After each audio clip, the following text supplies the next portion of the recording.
Can you guys hear the mic? And something I noticed during the last live stream is that apparently my mic died and nobody said anything. I didn't know that my mic died. Anyways, I'm learning to keep my voice a little bit lower because of how good the mic is at picking up my voice and kind of canceling things out. So it has been a heck of a week. It's like, where'd the week go, man? It's like one day it's Tuesday, the next day it's Saturday. I'm like, crap, what happened to the rest of the week? I don't know about you guys, man, but it just seems like it, life keeps getting busier and busier and busier, for things. But let's talk about some thoughts that I've been having as far as, not only just homelessness, but let's talk about what's going on with the banking system. Let's talk about what's going on with our government. And sorry, I'm in an alley around the corner from where I usually do this, and I was going to do this in the library, but the people were so loud I couldn't do it. So, anyways, just with everything that's going on with the with the geopolitical, with the financial system, they're talking about how quickly we're going to see the implosion of the banks and the importance of having cash on you, and with the banks getting locked up and one either having bank runs or getting bought and sold and forcibly bought and sold. How is this disrupting the financial system, and how is this going to not only affect homelessness but affect the stability of our country? Because in a lot of ways, the homeless have it good because of the stability of our country. If we had an unstable country like, let's say, Venezuela or Libya or most places in the world where their governments really are not stable, just think about how much harder it is for the homeless. Now, there's a lot more homeless, but think about how much harder it is, because it becomes more of an anarchy-based system and rule of might instead of rule of the mind, and so therefore you lose a lot of different things. But anyways, I just want to know, is my mic working, guys? If somebody would let me know in chat, I would really appreciate that. And then also, if my mic goes out, if you guys would also let me know. I'm keeping an eye on chat as things go along. But it's just we're watching how all of this stuff is playing out. And with the way that the world is going, I watched a video recently, and it made a lot of sense, because it even kind of talked about how I deal with Sam, and keeping Sam quiet, because like if you're in a city, you don't want to be able to have a barking dog, because that alerts somebody that you're there, so on and so. Okay, perfect. Thanks, Ghost.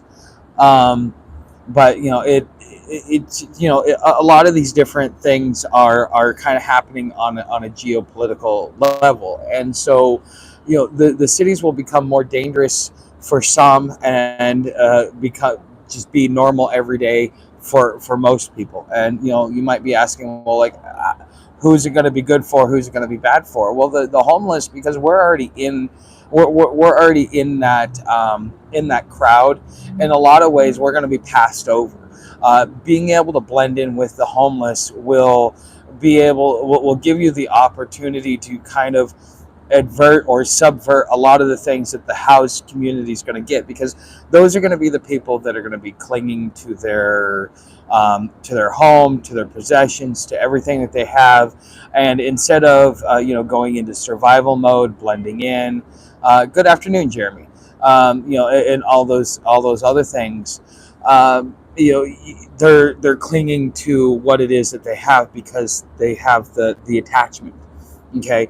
And when that happens, those are going to be the people that are going to be getting attacked the most. Those are going to be the people that will have the hardest time, as not only collapse of society, collapse of government, collapse of rule of law, and all these things happen, because it's slowly happening. If you really want to know whether or not the rule of law is collapsing, look at the way that they're enforcing crimes. Now, they're saying, oh yeah, we've got all these crimes, and yeah, we're not going to prosecute anything under $1,200.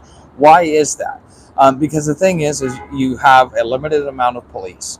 you have a limited amount of resources, and so therefore you have to attack the the higher tier criminal elements. And the more that the higher tier criminal elements are creating disruption, the more that they pull resources away from the lower echelon. Plus, you have the the summer of protests from what happened during the what was it, 2020 or 2021, with the whole thing around George Floyd. That caused a lot of police officers to quit. That caused a lot of police officers to retire. Florida started doing an all call and called a lot of officers from around the country there, gave them a relocation and signing bonus so that they could get a lot more police officers and keep their police stocked, and they're a lot more friendly to the police, which means they give them a lot more immunities, give them a lot more latitude to be able to do what they think is their job. Okay, now the problem comes in when you have that one bad apple, because that one bad apple ruins it for everybody. Because once you've run across one bad apple, every apple is bad. You don't know if you're getting a good apple or a bad apple, so therefore you look at every apple as bad. And what that does is that undermines other officers doing their job, who are doing their job correctly, doing their job good. And so, I mean, on a lot of ways, you got to take it on a case by case. But again, you're seeing a lot of this happen. And so as resources get pulled away from the more petty crimes, you're going to see you're going to see more lawlessness, within like the underbelly, as far as like the homeless community. That's why you're seeing flash mobs that are going in there and stealing, because there's not enough officers. There's too many high tier crimes going on, that they have to allow that to happen so that they can kind of keep the city from really falling under duress, because they become held hostage by organized crime or something like that. Okay, so I mean, you have all these different things that are pulling at it. On one hand, you want to give them a pat on the back and say thank you. On the other hand, you kind of look at them and go, "Can I trust you?" But that is a big indicator on whether or not you have rule of law. Yeah, we're watching what's going on in the, not only with the Supreme Court with what's the case, the Grants Pass case, but also what we're seeing happen to Trump, and how he's just being railroaded through the system. Things that nobody else would have been charged for, that is commonplace within the Washington establishment, he was doing, and he wasn't doing anything different than those guys were doing. But what they made it a crime for him because they don't like him, and so therefore, that also undermines the rule of law. That undermines trust, because what has made America great is the fact that we have the rule of law, which kept law and order, which allowed trust to be built, which allowed commerce to commence. The less trust you have within the system for protection, whether it be protection by the police, protection by the community, or other things that are going on politically, if you cannot trust the system, well, then you're going to do less commerce, and that's really what's going to lead a country down the path of becoming a third world country. And then, as far as the workforce, how does that affect the workforce? The workforce is affected because as there's less commerce being done, because there's less trust. That means that you're going to see something like what you saw in France. Up until I think it was like 32 years old, you couldn't get a legitimate job. You had to work in the black market when it comes to France, because of the way not only their tax system is set up, but just the way their system is set up to begin with. Okay, so these are different things that that I've been really thinking about, as far as like what is it that we've got coming down the pipe? How do we prepare for it? And not only how do we prepare for it, but how is it going to affect me as a homeless individual? Because again, when you're homeless, you get to blend into a lot of that stuff that you housed individuals are scared of. When the whole city falls apart, the homeless may end up getting attacked, but it'll probably end up being more like revenge type crimes versus just random targeting. Okay, you're going to see a lot of revenge or vigilante justice going on as rule of law breaks down again. So there are cities I've heard it. There's some city here in the United States where they actually have a vigilante group that goes around and polices the whole city and kicks out those that they don't want there. And so, on one hand, that's good for safety and security, but you also have the right to travel. You're a human being. And so, therefore, both of these are conflicting. And in order to maintain one right, you're trampling on another right. And so, therefore, we're going to have this big old discussion. And it's going to be, fisticuffs. It's not going to be a verbal discussion, because we're going to decide, can I travel through your farm as long as I'm not doing any damage, or am I violating your property rights? And does your state have castle doctrine, and am I in danger because you don't want somebody on your land, even though they're just traveling and they're doing absolutely no damage to your land? Think of something like that. Think of the possibility of having to argue that before a high court. Okay, at what point do your property rights stop, and at what point does your right to travel begin? Okay, and what conduct and what duties and obligations do you have by using your right to travel, and also by enforcing your right to have property?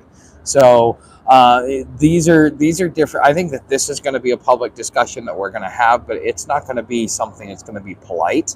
I think that it's going to be something very unpolite, and this will be a cause and effect as things degrade. Because from a lot of the things that I'm hearing and a lot of the things that I'm watching on YouTube, it seems like we're about ready to really ramp up the speed at which this whole thing is crumbling. You got to realize that the United States has been around for over 250 years. We didn't get here overnight. We're not going to fall apart overnight. You cannot turn an aircraft carrier on a dime. So if you can't turn an aircraft carrier on a dime, how long does it take to actually make a turn? Think of it in the terms of years versus like minutes and hours with an aircraft carrier, as far as watching the whole degradation of society. So as it falls apart, it's not going to happen fast, and it's going to be right now. It's been so slow, you almost don't notice it, except for just thinking back. What was it like 5 years ago? If you went into public, or as somebody who interacted with the public as part of your job, how much kinder was the public 5 years ago versus now? How much more stressed out is the public 5 years ago versus now?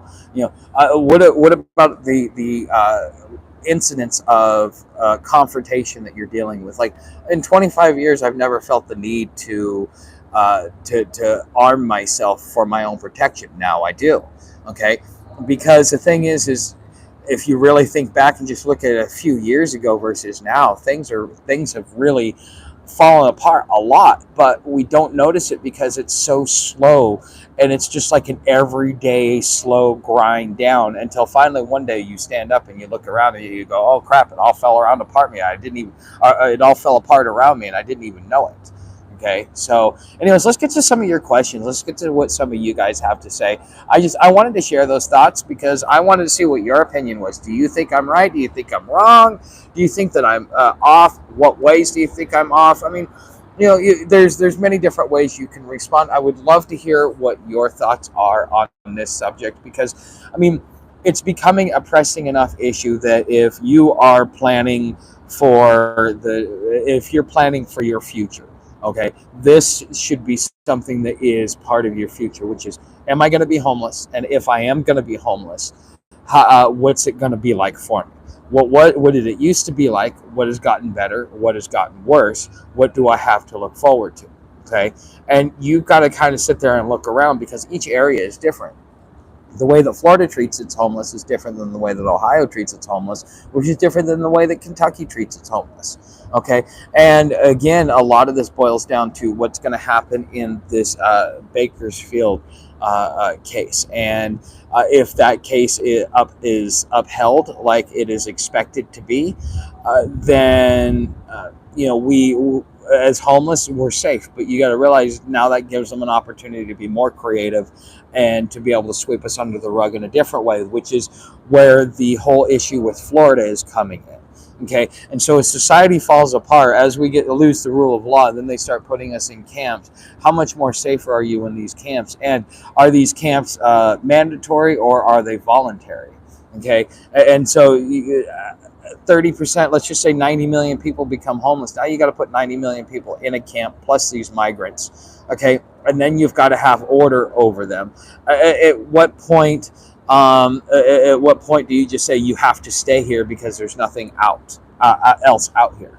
Okay, that's just some questions that you should be asking yourself as if you're looking forward at what's going on, because there is probably a 1 in 6 chance that by the end of all this, and thank you for whoever sent me the super chat, there is a 1 in 6 1 in 6 chance that you're going to be homeless at one point or another during this whole collapse. Whether you get off the street or get on the streets and then get off the streets, or whether you just get on, or whether you're on the streets and get off during this process, you're going to be on the streets at some form or fashion. And the difference between getting off the streets and staying on the streets is a lot of it's going to be with how do you as an individual conduct yourself. What standards do you hold yourself to?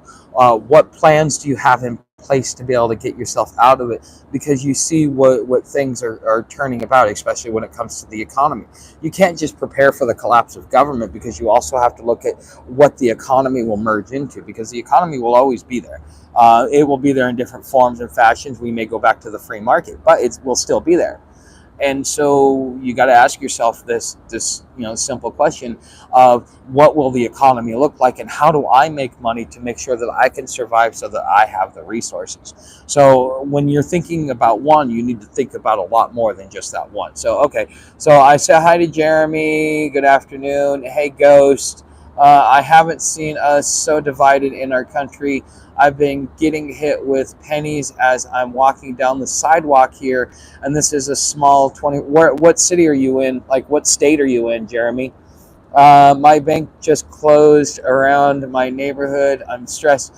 Oh wow, that's not good. Okay, you cannot turn it on a dime, but bad actors with bad intentions can sink one in 30 months or less. I'm worried that applies to our country too. I think you're right. I think it does apply to our country. So it is something that that we should, really take into account.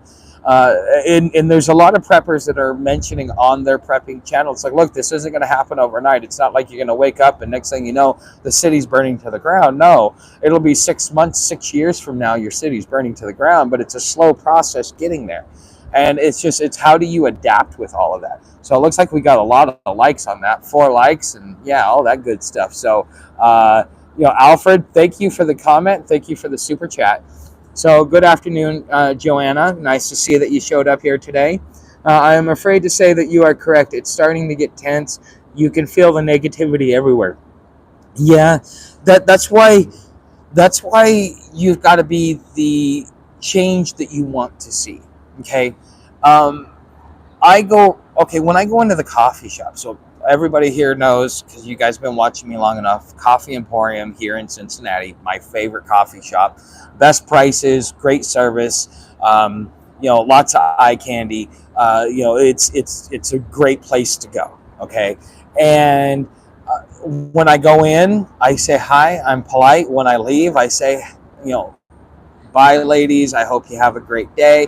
Even when I was in Shreveport, I would do the same thing to the Burger King employees. And the thing is after, if you go in there and if you do that for like a week or 2 weeks, maybe even a month, after a while, you'll notice that the atmosphere changes, because the fact is that they have somebody that comes in there every day, and not only comes in there every day, but tells them every day that they appreciate their service, because so many people are getting beat up by the customer base, that people don't know that they're appreciated by the customers that truly value the work that they do. So sometimes you just got to stop and just say, hey, you know what? Thank you, and I hope the rest of your day is good. just wish them something positive that will, kind of cheer them up or at least push them in a positive way. And then the thing is, it's just like when I fly my sign, too ugly to prostitute. One of the things that I like to do is I smile, I joke with the people, we go back and forth, I have a lot of interactions. Next thing you know, you've got cars in all directions. They're all smiling. They're all, because the thing is it's like it's like energy, but the more people that do it, the more energy that goes, and then it just kind of keeps going outward. And so, the great thing about collective consciousness is if you use it to your benefit, is that you want to, and by the way, guys, if you want to also leave tips down in my tip charts down in the description. But for those that are leaving the super chats, I want to say thank you.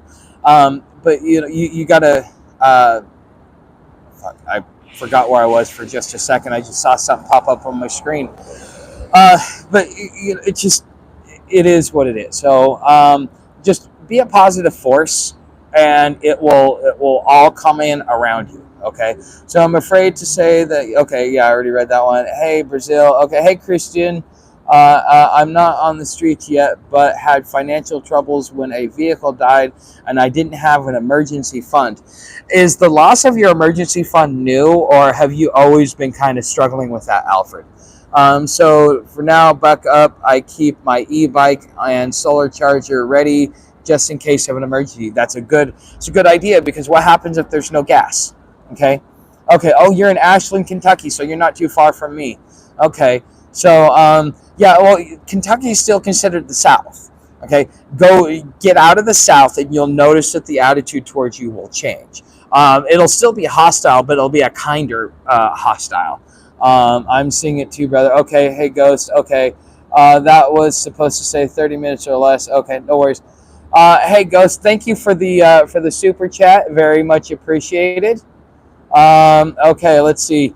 You're awesome, Ghost. Yes, Jeremy. You ever know when we could be there? Okay.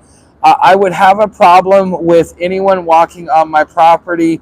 Renting or owning property gives you the right to privacy. Someone trespassing can trigger or provoke a violent response. But you also have, and this is also what was argued in the Ninth Circuit Court, is that when it comes to when it comes to property, okay, hold on a second. Rating properties was that they use you have the right to travel, and because you were traveling, you also get the rights of citizenship wherever you travel. Okay, but the thing is property rights kind of changes everything. Back in the day, we weren't all on top of each other. Every ounce or every acre of land wasn't owned by either the federal government or the state or the private population. There were plenty of pockets to be able to walk around. But the more dense that you have a society, and this is what they're talking about, because Europe does this because of the way that their population is. You need to be able to have the right to travel. You have the right to travel freely, not free travel, but travel freely. Okay? And the Supreme Court has decided this over and over. This is judicial precedence. Okay, so you do have the right to travel freely. Now, if you're going through somebody's land, especially if it's if you're going through like a large farm or something like that, they have little walkways around, and they even have little roads that go through. Like when I was walking a trail with Sam, we were walking our way to another spot on the Florida Trail, I think, and either that or we were coming up from Ocala. But anyways, we end up making it into the farmland, but there's little roads that go in between. Now you have those roads are accessible, but what happens when there's no roads? How do you travel when you're trying to go in a specific direction? Okay, so that's something to be thought about. All right, and so what is, just like you want to be able to travel. If you're not destroying somebody's yard, you're not cutting their fence, you're not doing any of that. You're just going right straight through. You're leaving as little bit of imprint as possible. You're not doing any damage to the land. What right is do your property rights end and your right to travel begin? And this is something that has been argued time and time in the Supreme Court and will continue to be argued. And I think that at that point, that is where you, I mean, if there's no damage being done and you're traveling and you're not staying, there's a big difference versus like, I'm going to camp on your land, I'm going to trash it, I'm going to dig holes, I'm going to cut down trees and stuff like that. Now that's damages. There's a difference between that and just passing through. Okay. And sometimes you may just have to, lay down a camp. It's a minimal imprint. You get up the next morning, you pack up your camp, you move on. You're not trying to stay there. Okay. My former friend, what's his name? My former friend, Prophet, he had that issue because he was on forest land and he had the right to be there, but the property owner didn't like him being there, even though my friend was not on the property. And the cops came out there and there's nothing that we can do there because I'm on forested land. Okay. So I would have a problem with anyone walking on my property. Okay. What's up, man? Yeah, but I'm actually doing a live stream on YouTube, man. Oh no, we got plenty of water. Thank you very much. Much appreciated. So, okay, I'm currently urban car living, best decision I've ever made. Okay, hentai. When it comes to cost, okay, because my friend Ironwood and I have been talking, and he even says so in the comments that that it's not cost effective. There's too much in repairs.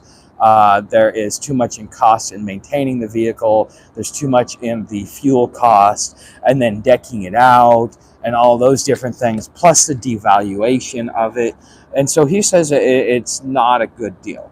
I think for me, it's a lifestyle where you have to have at least $1,000 to $1,500 a month coming in to be able to live in it and live comfortably, so that you can afford the maintenance, the oil changes, the gas, the down days, and all that stuff. So I'm curious to find out what your thoughts are on that. Friar Tuck, do you have a Cash App? Yes, it's the $ Friar Tuck 81, Alfred. So, and it's also down in the description. You can also, if you can either go through Cash App or you can go through my website, which what it does is it gets processed through a credit card processing company. It's a private company. Your information doesn't get sold or anything else like that. It'd be just like if I were Kroger's or an Apple store. It's the same type of merchant processor. So, and then that gets deposited in my account the next day, or you can do Cash App, which gets it to me like instantly if you want to. Yes, outdoors, I am having an absolutely wonderful day. And outdoors, you have an idea, and I'm curious. I'm going to talk to the guy that I talk with at Homeless Entrepreneur. But I think the two of you, because you want to set up something kind of like places where people can sleep along the road as they're traveling, and I think that you and him, he might be able to. But I don't know whether or not he would work with you. But I think the two of you, because of not only his connections and your idea, it might be a good match. But I gotta go. Have a great day. All right, Steve Austin, you have a great day. Glad to see that you came. I'm glad to see that everybody is here. So, but yeah, it has been a heck of a week. So, but okay, so let me tell you some of the good things that happened this week, and then let me tell you some of the bad things that happened this week. I'll start with the bad first. Okay, so a couple days ago, I'm sleeping, and guess what? I wake up, and there's some dude standing over me, petting Sam as she's sitting there cowering, wagging her tail, just getting pet to her happiness. And while I wake up with this guy standing over me, turns out this dude was, he was one of the crazies. It's the only reason why I left him alone. And I think I kind of stemmed the issue. But that is the crazy thing that happened this week. So a not so crazy but still funny thing that happened. So I take Sam to a park. She's still wearing her vest that says "Don't touch me," and some dude starts petting her. I'm like, dude, don't pet her. Can't you read? I almost asked him if he dropped out of the third grade. Then that would explain it. But he's like, he starts getting mad at me. Oh, your dog could have bit me. Da, da, da, da. And so, like 2 minutes later, here comes the police. Apparently, these guys had stolen something from the store, and they hunted them down, and they had to, get a verification that they had receipts and all this other stuff. And it just. He's sitting there complaining to the cop about the dog, and the cop's telling him, well, the dude told you not to touch his dog. You shouldn't touch his dog.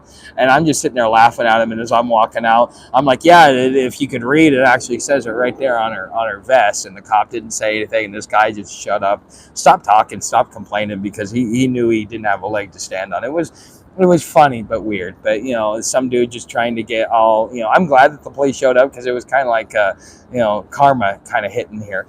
So, but the good things that have happened is I finally got set up with Homeless Entrepreneur.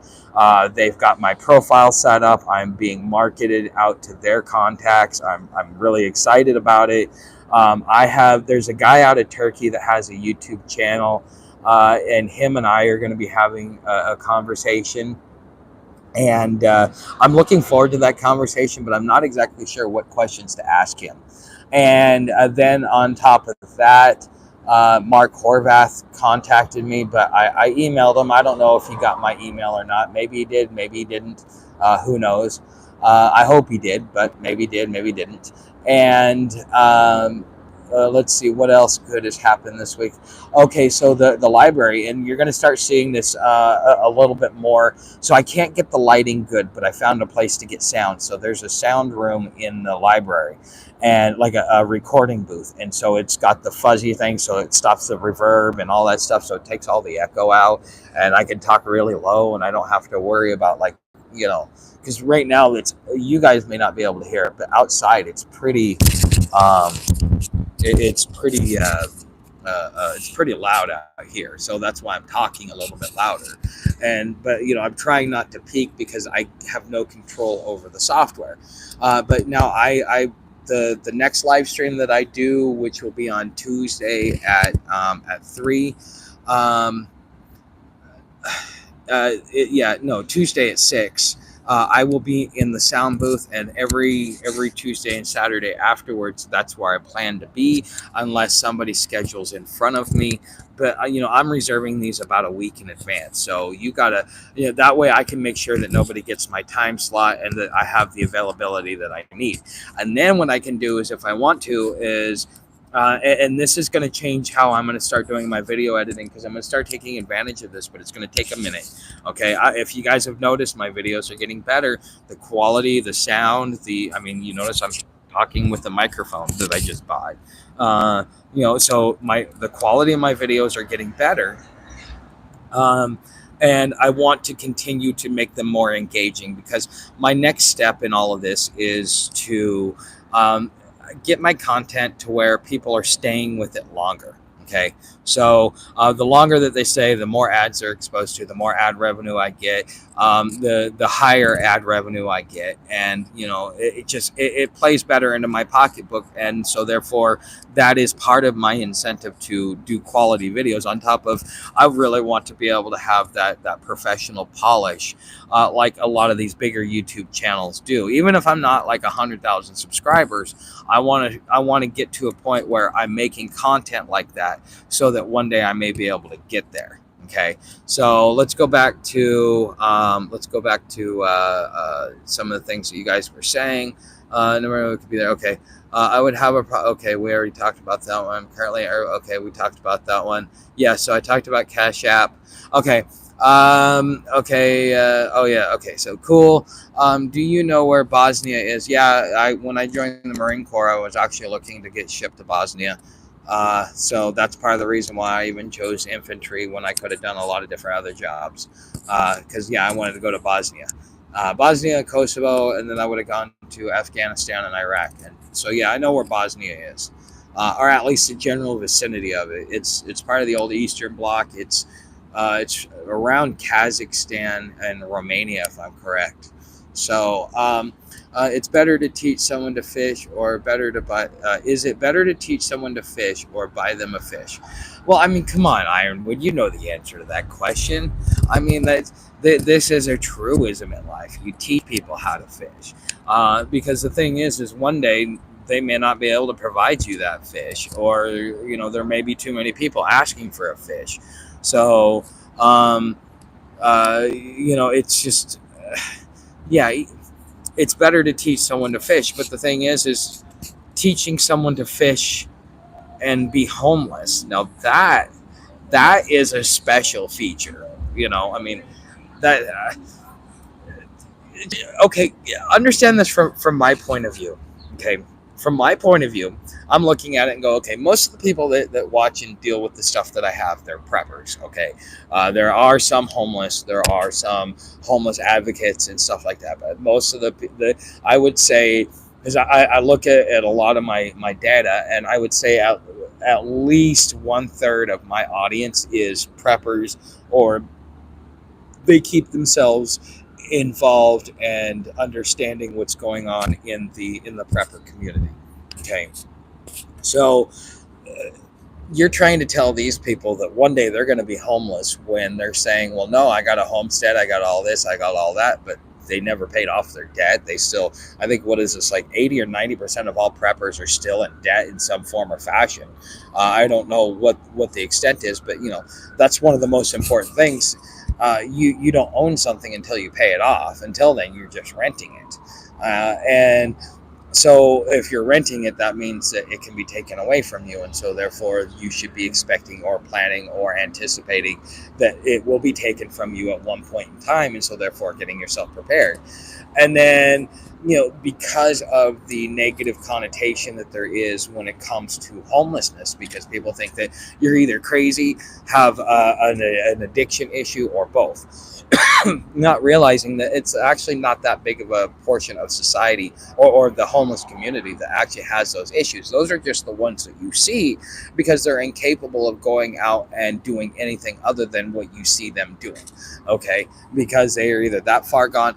Oh, thank you, Alfred. They're it's just they're either too busy getting their dope, or they are too busy off in their own fantasy land. I mean, there's all different places that these people are in, and you get to see that. But let's just say that's not even more than 25% of the homeless community. You don't see me unless, well, I mean, I settle down about 4 o'clock, and I have people that come by and talk to me and see me and stuff like that, because I sleep in the same spot every night for a reason. Okay, so with that being said, it just it. Sorry, I'm losing my. I'm kind of. It's getting towards the end of my day. I'm kind of losing my train of thought here. So I apologize, guys, if I keep losing. But if I keep losing my spot. But so let's see. Alfred LeRock says, do whorehouse reviews, different cities important? You know what? If you want to. I went to one in San Francisco once. I did, because I had to experience it. I had to. It was definitely everything I was told it would be, and a little bit more. It was very, very interesting. So yeah, if you guys want to put the $200 to $300 down, I'll go do a review for you. Just tell me what city I got to go to, and then I'll go. I'll take one for the team. Sure, not a problem. I mean, I'm gonna turn that down? No. But anyways, thank you, Alfred, and thank you for the laugh too. Okay, somewhat prepper, almost homeless, trying to get the van life is my circumstance. Yeah, and so that's a lot of there's a lot of people that are sliding into that. Homelessness doesn't start on the day that you're outside. Homelessness started 6 to 9 months to a year prior to that. and as many as 2 years prior to that, depending upon how resourceful you are, and how much you're willing to compromise yourself. Because at first you're going to lose your job, and then you're gonna go through your savings. You might get a job back, and then something else happens because the economy is going down, and so therefore you get laid off again.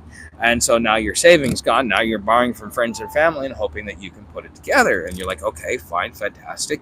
I can do something like that. Not a problem. But then next thing you know, you borrowed and borrowed and borrowed to where you can't even pay it back. So now you can't pay it back. And you're like, well, I have to give up my place to live. And I got to figure out something to do. So then you stay on friends and family's couch. You stay in their basement. That lasts for maybe another 6 months to a year, and then you're homeless. Okay, it doesn't happen overnight. Nothing happens overnight. It is a slow process. In the same way that it's a slow process to come out here. It's a slow process for the country to fall apart. It's a slow process for the economy to fall apart. It's a slow process for us to do anything. Even though technology moves at light speed, uh, that really doesn't mean much as far as societal changes. Now, influences changes, yes, but technology is evolving faster than society is. So, but anyways, Jeremy, okay, so you liked my comment about the brothels, huh? So that is definitely good. So, what about the people bubbling their money by owning a home in 3 years? Can the homeless keep up with this inflation? Well, a homeless barter. It's not about inflation. Um, the problem that hurts the free market, which is also the homeless economy, also known as the underground economy, it works on barter. I had a guy come up to me. He's like, "You got a cigarette?" I'm like, "You got 50 cents?" He says, "No." He says, "I got this butane lighter. It's empty, but I know it works." I says, "Okay, I'll take it." I know I could take that and find a white doper, and they will buy that butane lighter from me for $1. So I went and I found somebody that wanted the butane lighter, and they ended up giving me like a bunch of different roaches that they'd found, because I knew they found a place where they found, like, where everybody sat there and smoked a bunch of weed, and they fucking picked up the blunt wraps, and had it. So I was like, okay, trade. Okay, so did any cash actually trade hands? Was there commerce being done? Yes, there is. So is inflation affecting homelessness? No, the only thing that's affecting homelessness with inflation is the cost that it costs these not NGOs, these not for profits, the ones that feed us. It's the cost for them that's going up that's affecting the homeless. That's what's affecting homelessness. But the homeless economy, the free market, that's not being affected at all. That is thriving and flourishing. Quite frankly, things have gone down in value, because I used that used lighter. I probably could have gotten like $3 to $5 worth of value from it, but because now you can go to the store and you can take anything you want and get it brand new. The only way I'm ever going to get $5 is if I was to go take it from the store. Okay, so in a lot of ways, with the breakdown of the rule of law, you're seeing that it's actually causing the pricing in the homeless market, or in the underground market, the free market, whatever you want to call it. It's causing it to actually go down. It's not causing it to go up. Well, we're not seeing our costs increase, except for to go buy a beer, or to go buy or to go buy a pack of smokes. But when I left here, I could buy an eighth for $40. Now I can come back and buy it for 25. So how is inflation hurting me? Okay, the only thing that inflation's hurting me on is it's lowering the portions of food that are being offered throughout the country, and it is making my pack of smokes cost me a little bit more. So how are the homeless being affected by inflation? So you think that that we're paying all these high costs, and we're not. It's all those services that are providing services to us that are actually, causing the increase in cost for for the homeless situation. it's not costing us anything more than what we've already been paying, and things are going down in price for various reasons. Okay, so again, inflation, it doesn't affect me the way it affects you. I mean, yeah, you get $300 in food stamps, but that's because of inflation. That's the cost of providing me services. But I could also not get the $300 and go to a food line too. Just what do I choose to do? And there will probably come a time, especially when services get to a point where they have trouble, where they will tell you, if you're going to come here every day, then you need to provide us with your food stamps so that we can offset the cost, so that we can actually feed you. Otherwise, you're not going to be able to eat, and you need to go somewhere else or use your food stamps and go do it. Okay, so having some sort of cook set that will work within a city, so that you can go buy your food with your food stamps, great. That's one thing, but you're going to be paying like $12 for a pound of hamburger, because I mean you're paying like $7 now. It's absolutely crazy. So okay, what about how long can they feed the homeless? Well, a lot of that depends upon the supply chain. A lot of the feeding the homeless goes back to the New Deal and what FDR did. Okay, so that's why farmers were getting paid to get rid of their stuff, because it goes to the food bank, and so therefore that's how they keep the prices the way that they do, and they have price controls on our food. And that's also how you take the excess and make sure that the homeless get something. But we don't get the prime tomatoes. We get the bottom of the barrel tomatoes. Okay, so we're not getting the best food, but we're at least getting food. So a lot of that has to do with supply chain, yields in the crops, and things like that will directly affect us. Okay, so okay, yeah, it says my mic's still going. So okay, how long could they feed the homeless? It just depends upon how long the supply chain stays together. If the supply chain breaks down, then the homeless are going to, a homeless will be the first ones looting. Okay. They definitely will. And by the time everybody else gets around to noticing what's happening, the store shelves are empty, and the homeless have their food stored out in somewhere. Okay. So, and don't think that it ain't going to happen, because the homeless, we're scavengers. We know how to survive. We're like cockroaches, and we it just like a dog can feel a thunderstorm coming before it happens. We get to feel the financial pressures before everybody else, because we're already starting to feel it before everybody else. I mean, look at what I was talking about in Gainesville.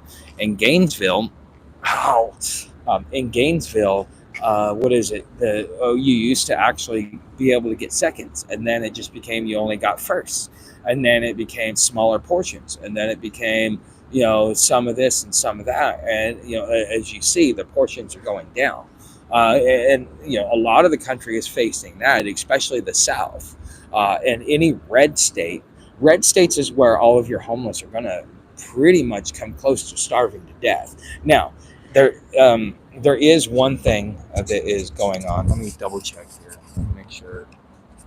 Okay, so that's still okay. I hope my mic's still working. But in just the anywhere where there are conservatives, the homeless will not be fed. It's not that they won't be fed, but they'll have limited food around them. But the thing is that the community actually takes better care of you out there. So yeah, you may not have food lines, but if you know good spots to stay, people will feed you all day long. In Orlando, Sam and I had to start turning down food because we sat in front of a restaurant. Everybody loved Sam, so they'd feed me and Sam, and we ate all kinds of stuff from a really nice Mexican restaurant. So, but hold on. All right, let's get to more questions. You folks are affected in panhandling for sure.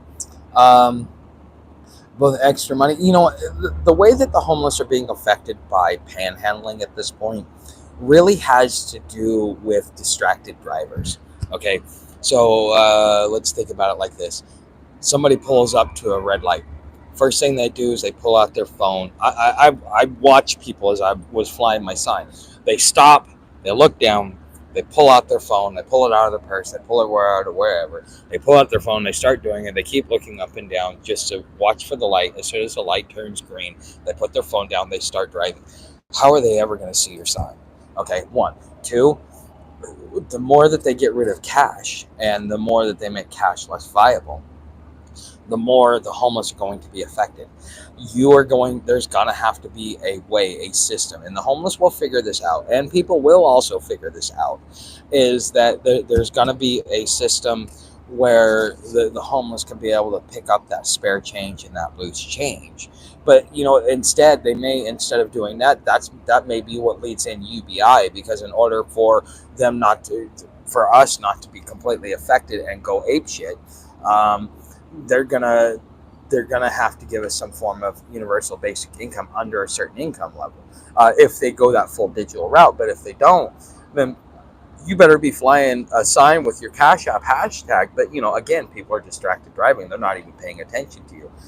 It's maybe one in 5 drivers are paying attention to you. Okay, 1 in 40 drivers may give you $1 to $5. 1 in 100 will give you anywhere from $5 to $10. Okay, so but the thing is you're to get that 100, you've got probably about 1,000 people that are going by you, or 500 people that are going by you, just to get that many people to look up. It didn't used to be that way, and now that it's that way, it's much harder, yes, to make money panhandling, but it also takes longer. Okay, because people are too busy in their phones dealing with technology and things like that. So okay. Most nations around the world become broke, the services stop. Yes, that is a very real thing. But the thing is you also have community. See, everybody thinks, okay, well, the government has always taken care of homeless. No, the government has not. Historically, it's always been the churches and the community that have taken care of the homeless. That's why the churches. The Catholic Church is the way it is. That's where the Brotherhood of St. Francis of Assisi comes from. So traditionally and technically, it's always been. No, no. Please don't, Sam. Get over here. Come over here. Come here. Come here. No, I'm on a live stream, man. So I'm live on. So thank you. I appreciate it, though. She's got plenty of water. Okay. So sorry, guys, but anyways, uh,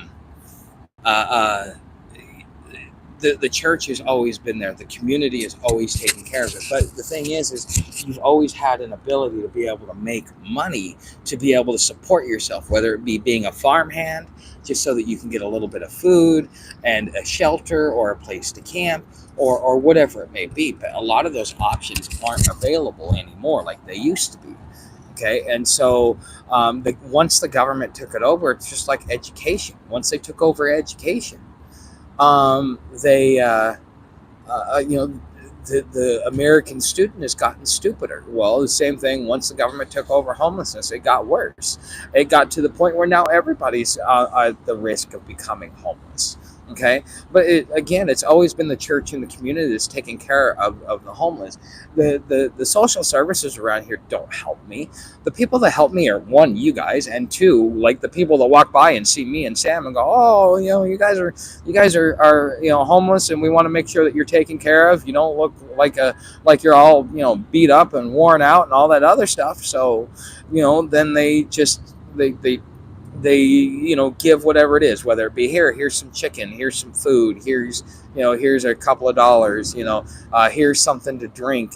On a hot day, they bring me and Sam like 4 or 5 bottles of water and a bucket of ice. Okay, it wasn't the government that did that. It was human beings that had compassion for another human being that did that. So to say, oh, well, yeah, if the government goes away, no. Because the community really is the only one taking care of the homeless. Every one of you have a homeless person that you probably see within your community that you sit back, you talk to. Either that or you watch and observe and make sure that they look like they're doing fine. And if they're not, you may interact with them in your own way. But everybody within a community, it's if you're a human being and you have compassion for your fellow man, you'll look at us homeless and you'll sit back and you'll want to do something to make a positive impact in our life. The one thing that I'm trying to get people to buy into is to get to know your homeless person. Get down, have a conversation with them. You may be able to like them just like you like me. And, they have different needs than I do. And you might be able to have the resources or the connections or the know how to be able to help them get out of their situation, that will make a positive impact. But you don't know that until you get to know the homeless person. Okay. But again, this is where it comes back onto the community. It comes back onto the church. It's churches that come out here and that feed us. It's not the government. Now, they are getting kickbacks and they are getting funding to be able to do it. And that's a business for them. And it's a business idea for them. But even when that goes away, it is a way for them to be able to proselytize their religion. And they're not going to give up their number one marketing gimmick that they have. I mean, the whole mission statement of Christianity is to take care of the poor. So Ironwood, a lot of our food pass. But okay, yeah, okay. I used to have LSU hoodie. I don't even what. Okay. How long will that looted food last? 1 week? Who knows? The homeless are very, very resourceful. Some are more resourceful than others. There's plenty of guys out here that know how to forage for food. I'm not one of them. I wish I was. I'm waiting to be able to get to the time to where I can do that, but every minute of every day is spoken for me in one form or fashion. So I don't really get that opportunity. But I think that a lot of your homeless will do a lot better in survival, because in your travels at one point in time, you will starve. And there will only be one of two ways in which you survive that starvation. It is either the compassion of another human being, which that's how I survived, or it's your knowledge of being able to forage. And the reason why you're foraging is because it took too long to find a human being that was compassionate towards you.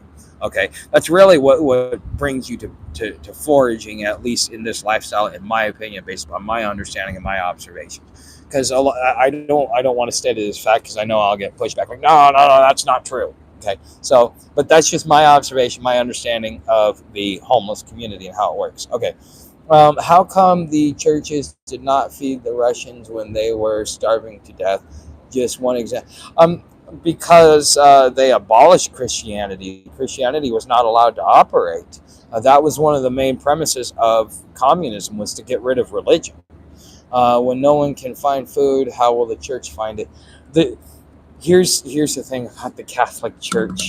Okay, the Catholic Church is 2,000 years old. It is the origination of Christianity and its faith, regardless of whether you want to accept its validity or not. It is the foundation of Christianity. So therefore, if the Catholic Church is wrong, so is your church. So, you need to accept the true causation of that statement if you're going to talk about the Catholic Church. But they have had their hands in every happening around the world for 2,000 years. Do you think that these guys are not going to have some sort of connections? I disagree, especially the Brotherhood of St. Francis. Wherever the Brotherhood of St. Francis is, it is much easier, much better to be homeless. Okay. I don't know if Ukraine has actually abolished churches. Okay. But I know the communists did. That is one of the very foundations of communism, was to abolish the church, because the church was competing with the government for control, and the government wanted to have control and not share it with the church. I mean, that's really where it boils down to. But so many people still go, yeah, communism is bad and all forms are fashion. And honestly, that is Western propaganda. Because if you look at Jamestown was a communist commune, and it failed. That is why we have the what is it called? That's why we have Thanksgiving. Thanksgiving is actually a reminder of the importance of property rights. It is a celebration of property rights, because only 10% of the population did 90% of the work, and so therefore people stopped doing it. That's why they starved. And once they decided, you know what, well, having everybody do it in the community, there's no self accountability, and you cannot, somebody has to hold themselves accountable, because they're not holding themselves accountable to the community and doing the right thing, because people will be lazy or subvert the system whenever given a chance, if it makes life easier for them. Okay, and so therefore that's where property rights came from. Up until that point in time, the common man was not allowed to own property. It was only for the nobility. And that is the significance of Thanksgiving. That's really what we should be celebrating with Thanksgiving. But it is Christianity that has been perpetuating, and they are the ones that believe that the utopian society is communism. Okay, it is the Christian church, and they are the ones that started this whole thing. Why do you think Jamestown happened? They were Christians and they were communists, but nobody seems to, put the two things together. Okay, so communism is a Christian ideology, but the thing is you have communism, which is what we know today as Marxism. Marxism is a version of communism. Okay, it is a rich boy temper tantrum being about as destructive as possible with an entitled attitude. But communalism, or true communism, because there were two successful communes in the history of the United States. And these communes, one was here in the Ohio River Valley, and I don't know where the other one was. And they managed to have a high functioning, well-to-do society. And they wrote, I think it was Jefferson. They either wrote Jefferson or Madison, and they said, "Look, man, this is the greatest thing since sliced bread. We should do it." And he was reminded that, yeah, that works good there because you have a small population, but the larger your population gets, the harder it is to micromanage them in that. So again, we had, at the community level, we are communist, okay, because that is really where all the power was supposed to lie. But we have changed from that to go to a more nationalist type society where we give the federal government power. But it used to be the community had all the power, and therefore it pushed everything up, versus the federal government having power and pushing everything down. Okay, so yes, Feo, it is my favorite. And for $1.50, 24 ounces for $1.50. I mean, you can't beat that. For the price of a 20-ounce Coke, I can get 2 Feos. I get 48 ounces for the price of 20. So, but anyways, that's just my understanding of that Ironwood. So I hope that works. That kind of helps you in understand and stuff like that. And when I'm not ignoring your texts. I saw that I got some texts from you. I've just been so busy that I am exhausted, and I barely, like, when I lay down at night, I'm watching Comedy Central so that I can have something to put my brain to sleep, so I can actually get sleep. I'm exhausted with all the stuff that I'm doing and trying to get done and stuff like that. There's not enough time in the day, so don't think that I'm ignoring you. I will respond when probably tomorrow or the next day, when because Sundays is my off day. Sunday is my day for me. I might upload a video, but it's a video that I put up the day before. So, actually, no, there is a video coming out tomorrow. You guys are going to like it. It is imagining a world without capitalism. Now, think about that one. What would a world without capitalism be? What do you think of something like that? Could you imagine what the world would be like without capitalism? What are the pros and cons? What are the benefits and not benefits? Because we've got competing systems. We've got barter. We've got the free market.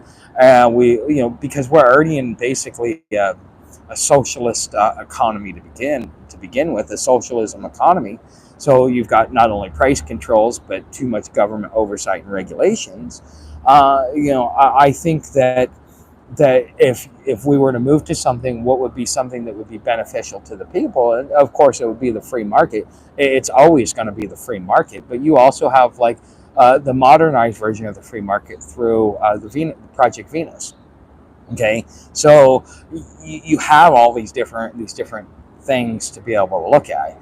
But I think that if you were to take capitalism away and move to something like the free market, or something like what Project Venus is talking about, I think that you would see a positive change. I think that we could probably even see poverty go away in such a chance. And I was watching a video just the other day that there is this system that these landlords have. Hold on. Okay, it's a subscription service, kind of like um, I don't know, just like if you went to the Blaze and you got a subscription, but these landlords go through this company that helps them set rent prices. And so there is this scheme that's going on that they're teaching the landlords to just say, oh, it's the market, this is all price and stuff like that. But they're using their algorithm and they're manipulating it to force prices higher. And it's forcing it so high, even though the market can't bear it, it's not using market principles. That's part of the reason why we're seeing such high rent prices, is because you have a company that is promised a specific growth amount and will force the issue and put it on our backs, not realizing that the great thing about it doesn't matter what market you're in. If the market cannot bear those prices, then the market will not bear those prices, and you're going to lose. Okay, so you can run everything up as high as you want to. The thing is, how many customers are you going to find? Okay, and if you can't find that many customers, you can't keep your doors open. Okay, so it's just my thoughts on that. So as long as humans can be greedy, someone will work to get up in the ranks to divert resources for selfish purposes. But why is greed allowed? You got to look at society. This one falls on society. Okay, um, what does every parent want their child to be? A doctor, a lawyer. Why? How much money do they make? A doctor is going to make $250,000 a year. A lawyer is going to make $250,000 a year. And back then, that was a lot of money. Okay, so you're going to make that much money because it all became about the dollar. The more dollars you had, the better lifestyle you had. So therefore, you have people, and the prepping community is very notorious for this, for hoarding. Okay, but you're hoarding for purpose versus hoarding to hoard. There's a difference. I'm hoarding food because I know that one day there may not be food, but I'm not hoarding so much food that it's become a health hazard and a safety hazard just to be able to walk through my house. Okay, there's a big difference. Okay, but preppers are hoarders, and so therefore people that know what bad times are like, they pick up the hoarding mentality. It is the psychological effect that happens to a human being when they go without, when they struggle, because they're like, I don't ever want to have that happen again. I need to make sure to have money. So therefore, then they start hoarding, and then they take it to a whole nother level, because not only are they successful and driven at making money, but they're also successful at hoarding the money in which they have.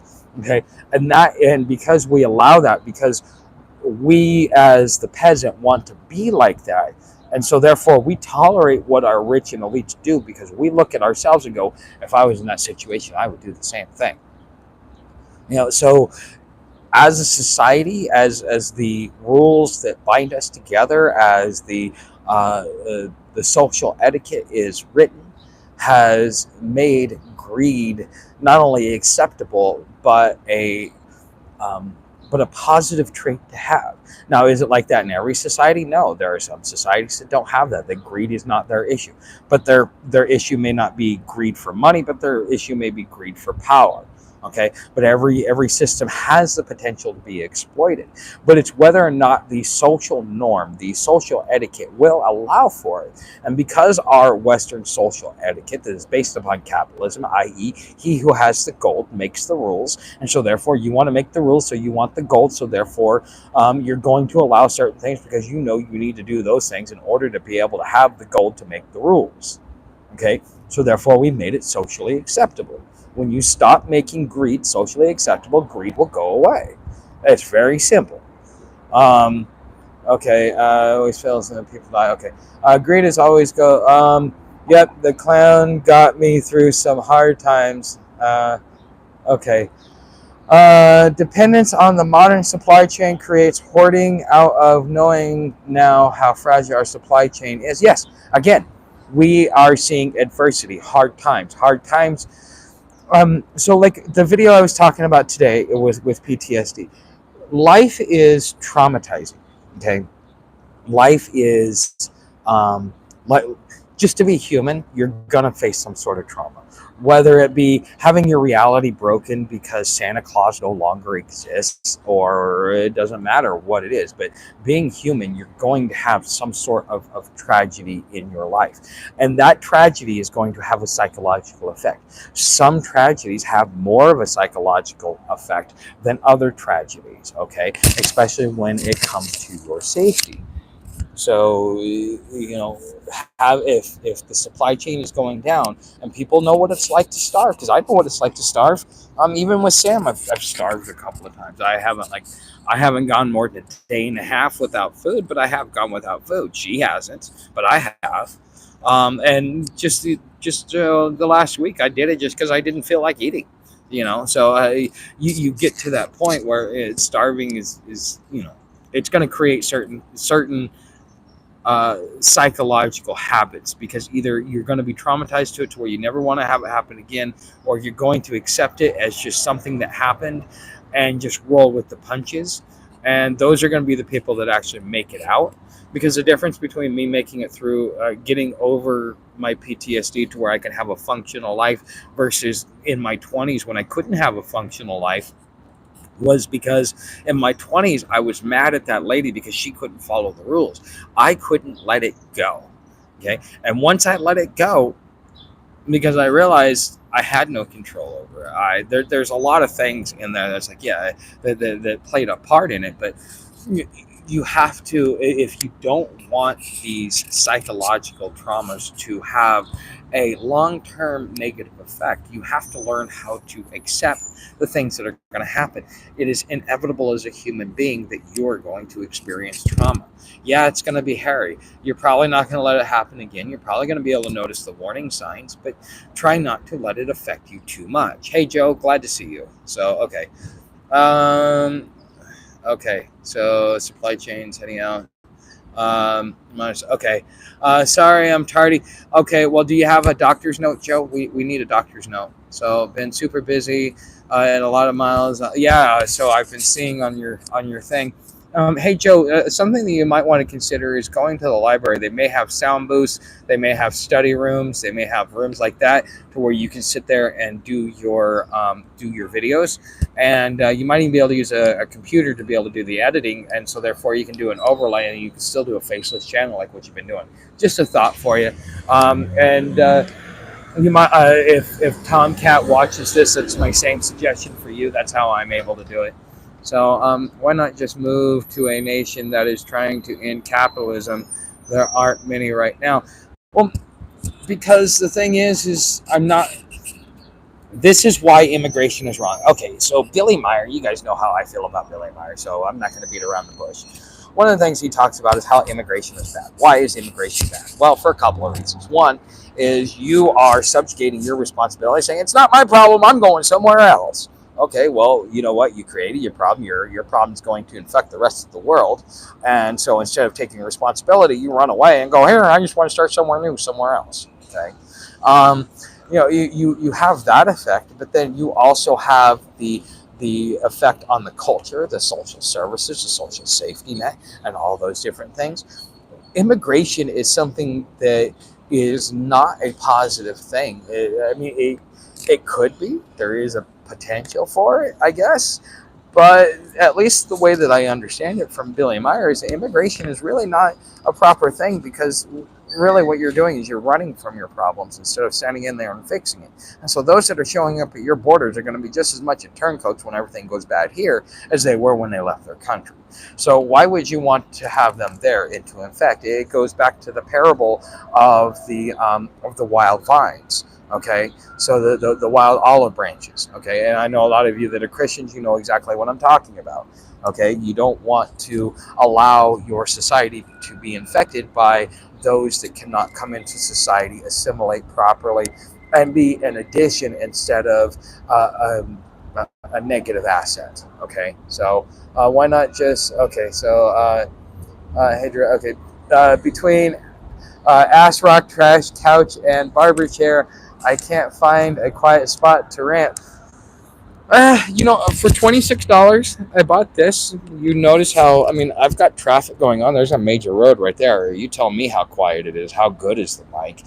For $26, and I get two mics. That way, if I ever need to do an interview, I don't need to go out and buy another mic. And they all could connect to a receiver. So all I got to do is plug it into my phone. I can plug it into a computer. I plug it into a tablet. Whatever will accept the connection because it has like the C, the B, the lightning, all that stuff. So, but yeah, that's one way to do it, Joe. Um, like, who are we to think we will avoid the pain of being human? Um, well, they are convincing us with that by telling us that we need to now have robotic enhancements done on our body. I mean, that's part of what Elon Musk is doing is we are now going to become part robot. History shows we all will experience hardship and heartache, yes, but it's based upon the level in which you can handle. Because each lifetime is a set of lessons, and those lessons require certain things to be in place. So, and with that being said, you will not be given more of a challenge than you can handle because you're here for specific lessons. Your whole life is set up for those lessons. Okay, so the level of trauma that we can all handle is differing between us all, and so what to me is stubbing my toe to you could be the most catastrophic psychological event you ever experienced. Okay, so I know I was thinking that you have not done your rant today. Oh yes, okay. So library was closed today, so I adopted a want and went grocery shopping. Good, good, good, good. So, do you think millions of people are coming to the U.S. for free stuff? No. I think the idiots, the lemmings, were told this, but the people that are really like pulling the strings, there was last Saturday, I think it was either last Saturday or the Saturday before. Glenn Beck did an interview with a guy who actually was talking about this subject, and it's basically to take away our national identity. Um, it, by eroding our national identity because we are one of those nations that you cannot invade. So how do you take us down? You erode our national identity, turn us against each other, let us tear ourselves apart from the inside. Okay, and so in order to be able to reach this globalist utopia that they want us to have, the United States has to go away. Not because the United States is a threat or anything like that, but because we are the ones that are the puppet masters, but because our culture is the threat. Because we are a gun culture, we are a rebellious culture, we are a nation founded as rebels. We are a nation of rebels. So that is really where what the threat that we are, and that is why for 250 years, starting with the Crown Bank of England, they've been trying to destroy us. That's what the War of 1812 was about. The Civil War. Those were wars that were designed to rip us apart. The bankers wanted the South to win, and so therefore they gave the South 15% interest versus the 30% that they were giving Abraham Lincoln, which is where the greenbacks came from. Because our founding fathers, the whole reason why we fought the Revolutionary War to begin with was because of the overreach of the bankers, because they took away our ability to use the colonials and forced us back on the gold standard, which led to mass starvation, mass property loss. It was a horrible. It was worse than the Great Depression. From everything that I read, when they took away the colonials the first time. Now the second time they didn't work because they didn't have the gold and silver as an alternative. In the same way that Bitcoin only works because you have the U.S. dollar. You take the U.S. dollar away, the Bitcoin ain't going to work. Just my opinion, but just that's what history shows us. Okay, so but yeah, okay. Until all of the bear eat you alive. That's fine. I'd rather be bear food than nuclear fodder.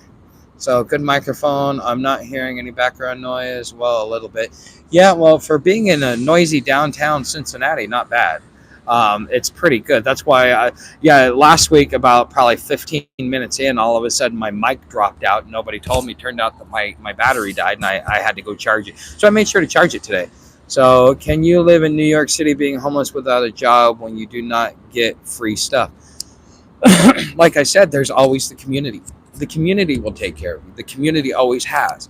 And the same, look, Okay, most of your people that are homeless hated the homeless.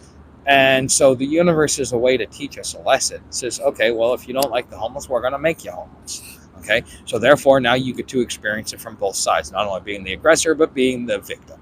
Okay, and so a lot of people that you'll reach out here, that's one of the pieces of advice that a lot of these older guys will tell you. It's just don't be mean to the homeless. I was, and now I'm out here, and I regret it every day.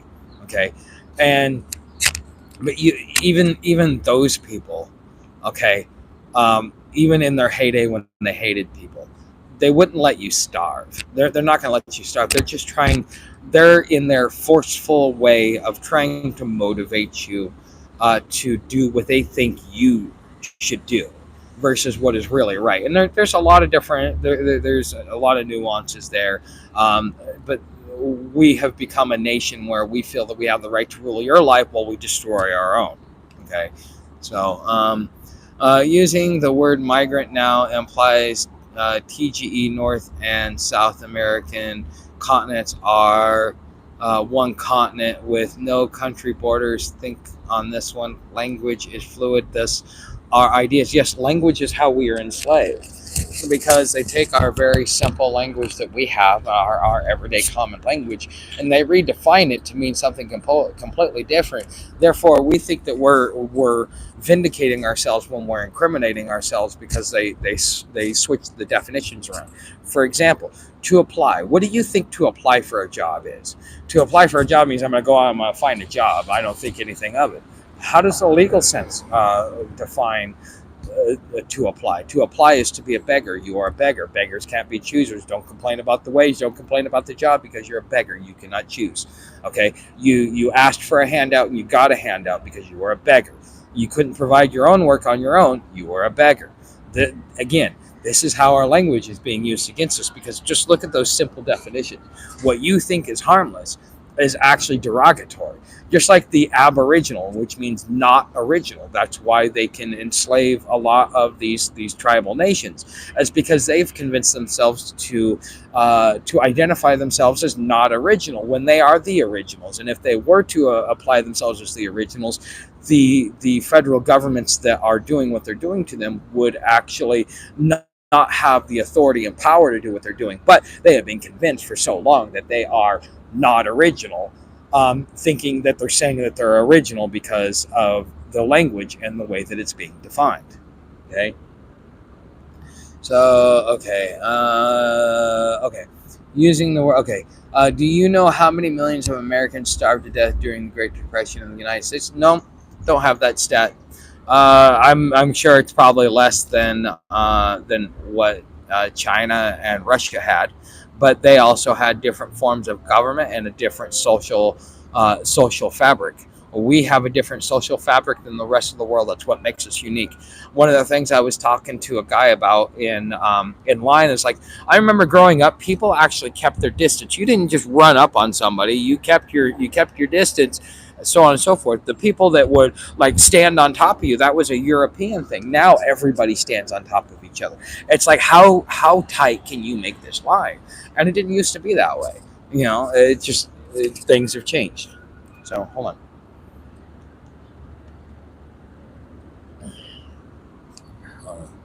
All right.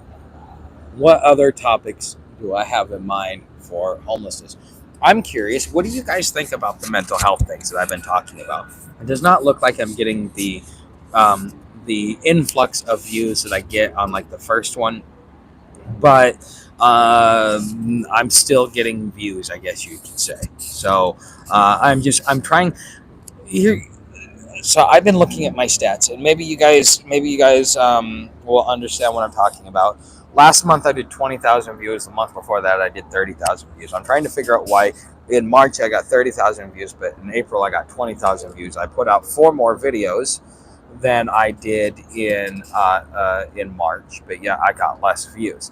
I only had one video that made it over 1,000 views versus there I had like 3 videos that made it over 2,000 views and one video that made it over 3,000 views. Okay, my shorts usually make about 3,000 views, which means I make about anywhere from 30 to 75 cents on that. Okay, but so I don't really make a lot of money on the shorts. That's not where it's at. It's on the long term content like this. So I'm trying to figure out how to get it to a point where if I have to take 2 weeks off because I really want to sit back and I want to make a video and like, um, so I have been kind of talking a little bit of crap about Mark Horvath a little bit, and I went to his channel and checked it out and stuff like that. I don't know if there's been a change or just what the algorithm's been giving me has been giving me a negative impression of him. But I got to see some of his other content. It's actually pretty phenomenal because he finally did cover the Supreme Court case, because I guess that's what he was doing when he was in Washington D.C., which he didn't talk about or anything like that until I got to see one of his videos. And so I got to say, on one hand, I'm reevaluating whether how I interpret him and things like that. But I see the types of videos and the quality videos that he puts out. But a lot of it is emotional. A lot of it is sensational. A lot of it is like marketing and advertising. And I'm not so sure I want to do something like that. What do you guys think? Those of you that watch his channel versus mine, what are the differences that I set up between him and I? What is it that makes me more compelling than him? What is it that makes him more compelling than me? Like, what are my differences? So I either know what is bringing people over, or at least what it is I need to move towards to be able to reach the level of success that I would like to reach doing this channel. Because eventually, one day, I want to have 5,000 to 10,000 subscribers. Now, I'm not really focused on subscribers except for what it does for me. As far as the YouTube partnership program, at 5,000 views, you get to do branding, and then you get sponsorship at 10,000 views, and then you get something else at 20,000 subscribers. So I want to open up those doors, but past that, my main focus is being able to make my content searchable, viewable, and entertaining. And so if you guys have noticed, my videos have gotten a little bit better. I'm starting to work on, on retention and things like that. If you guys have any feedbacks, leave it in the comments. I'd definitely love to hear what you guys think. But the channel is doing well. It seems like every so often I hit a plateau. So when I was trying to hit 2,000 subscribers, like I hit a brick wall. It took me like 2 weeks to hit 1,000 subscribers, and then all of a sudden I blew up to like almost 2,500. And then once I get to like the 2,500, it took me forever, and it's like I'm waiting for that next kickoff to happen. So, but anyways, okay. So changing. Okay, the YouTube algorithm has been shadow banning a lot of creators I follow because of the subject matter discussed. I'm really not doing anything now.